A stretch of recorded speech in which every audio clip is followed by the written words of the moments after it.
दैनंदिन जीवनामध्ये जे पाणी पितो हे पाणी योग्य वेळी असेल तर हे अमृतासमान काम करतं आणि अयोग्य वेळी हे विषासमान काम करतं. योग्य वेळी पाणी म्हणजे कधी जेवणाच्या आधी तास अर्धा तास एखादा ग्लास पिऊ शकतो. जेवणासोबत एखादा घोट पाणी. काही लोक तांबे घेऊन बसतात, प्रत्येक घासासोबत घोट घोट घोट पितात. हे तुमचं अन्न पचन होऊ देणार नाही. पचन क्रियेमध्ये व्यत्यय निर्माण करणार, अडथळा आणणार. जेवणानंतर एखादा घोट पाणी ते 2 घोट पाणी तोंडामध्ये असलेलं जे अन्नाचे कण आहे ते फक्त पोटामध्ये जाण्यासाठी.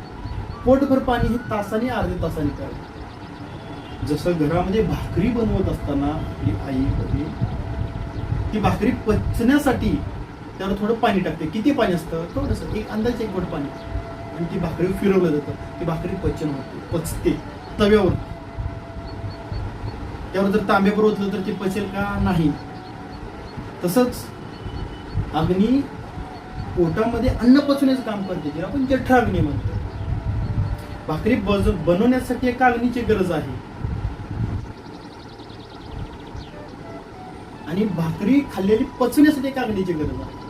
पोटातली अग्नी आहे जठराग्नी. त्यामुळे योग्य वेळी म्हणजे भूक लागल्यानंतर जर तुम्ही जेवण करत असाल त्यावेळेस अग्नी तो काय आहे? ऍक्टिव्ह आहे, तो तयार आहे अन्न पचवण्यासाठी. त्यावेळेस जर आपण जेवण करत असेल तर ते अन्न व्यवस्थित पचन होतं. आणि भूक लागलेली आहे, खूप वेळ गेला आहे, भूक मंद झालेली आहे, तुम्ही आता जेवण करताय तर ती व्यवस्थित अन्न पचन होणार नाही. का?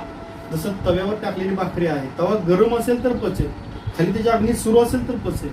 तवा थंड आहे, अग्नीच नाहीये आणि त्यावर भाकर टाकली तर ती कधीही पचणार नाही. ज्यावेळेस अग्नी सुरू होईल त्यावेळेस पचणार, पण ती व्यवस्थित पचेल का? व्यवस्थित बनेल का? नाही. तसंच अन्न बनवण्यासाठी अग्नीची गरज आहे, अन्न पचवण्यासाठी अग्नीची गरज आहे.